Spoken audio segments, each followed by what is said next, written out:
সম্মানিত কাস্টমার বিন্দু, আসসালামু আলাইকুম। আপনারা অনেকেই সঠিক পদ্ধতি অবলম্বন না করে ওয়ালে ক্যানভাস ফিটিং করেন, যার কারণে কিছুদিন পরেই ওয়াল থেকে ক্যানভাস খুলে পড়ে যায়। তো আমি আপনাদের কাছে দেখাবো কিভাবে সঠিক পদ্ধতি অবলম্বন করে একটি ক্যানভাস ওয়ালে ফিটিং করতে হয়।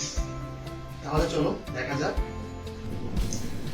5 পার্টের ওয়াল ক্যানভাসটি ফিটিং করার জন্য আপনাকে প্রথমে মাঝখানের বড় পার্টটি বেছে নিতে হবে এবং পিছনের টেপ না খুলে ওয়ালে সমান করে একদম সোজা করে বসিয়ে নিতে হবে এবং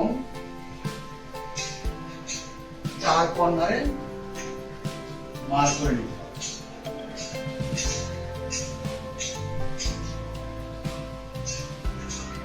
মার্ক করা শেষে ক্যানভাস পার্টির পিছনের বোঝা টেপটি তুলে ফেলতে হবে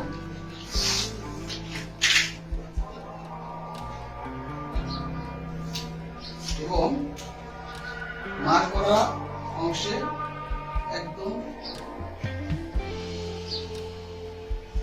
সমান করে বসিয়ে দিতে হবে।